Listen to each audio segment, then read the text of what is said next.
কিভাবে এই plastic parts crystal কোটিংটি ব্যবহার করলে সবচেয়ে ভালো আউটপুট পাবেন সেটা এখন আমরা দেখাবো।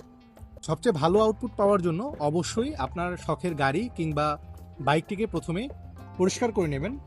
আমরা প্রেফার করি যদি আপনি ওয়াশ করতে পারেন তারপর ব্যবহার করলে সবচেয়ে ভালো আউটপুট পাবেন। যেহেতু এখন আমাদের ওই সুযোগটা নেই, যার কারণে আমরা শুধুমাত্র কাপড় দিয়ে ওয়াইপ করে ময়লাটা ফেলে দিয়ে তারপর এটা ব্যবহার করে দেখাবো। তো প্রথমেই এই কোটিংটাকে আমরা আনবক্স করি। এটার মধ্যে পাবো আমরা একটা ওয়াইপ করার জন্য ফোম এবং এই ক্রিস্টাল কোটের বোতলটি। তো আমরা এটা খুলছি। প্রথমে আমরা এই জায়গাটা একটু ওয়াইপ করে নিই যাতে করে উপরের এক্সট্রা ধুলাবালিটা পড়ে যায়। এবার আমরা এই ফোমের মধ্যে ক্রিস্টাল কোটটা ঢেলে নেব পরিমাণ মতো। এরপর এইটাকে আমরা ওয়াইপ করব।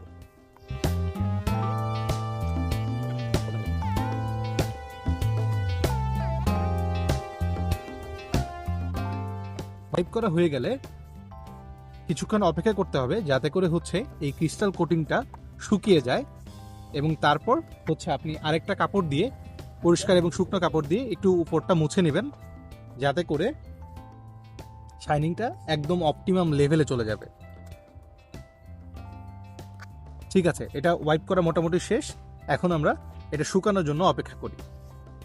3 থেকে 5 মিনিটের মতো অপেক্ষা করলাম যাতে করে এই ক্রিস্টাল কোটটি খুব ভালোভাবে শুকিয়ে যায়। এখন আমরা দেখব যে কতখানি আসলে পরিবর্তন হয়েছে। এটা যদি দেখতে চান এই জায়গাটা এবং এই জায়গাটা ভালো করে দেখুন। এই জায়গাটা কতটুকু স্মুথ, কতটুকু পারফেক্টলি শাইন করছে এবং এই জায়গাটা ঠিক কতখানি ফেড হয়ে আছে। আমি কনফার্মেশনের জন্য আবার একটু মুছে নিচ্ছি যাতে করে আপনারা ভালোভাবে বুঝতে পারেন।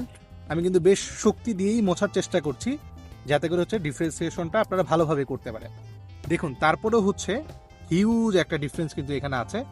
এবং এটার আরেকটা ভালো দিক, যেটা এই ক্রিস্টাল কোটিং করার পরে এই জায়গাটা কিন্তু কাইন্ড অফ ওয়াটারপ্রুফ হয়ে যাবে, অর্থাৎ পানি এখানে আটকে থাকবে না।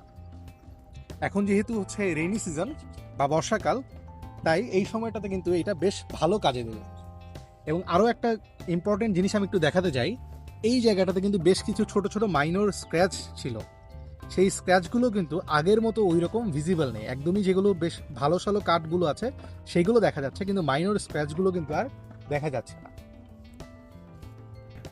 ওকে, এবার এই জায়গাটি আমরা একটা পরিষ্কার কাপড় দিয়ে একটু মুছে নিচ্ছি যাতে করে এক্সট্রা যেই কোটিংটা আছে সেটা যেন এই কাপড়টার সাথে চলে আসে। এবং এটা আরও একটা খুব ভালো দিক এখন কিন্তু আগের মতো ধুলাবালিগুলো এই জায়গাটাতে বসে থাকবে না।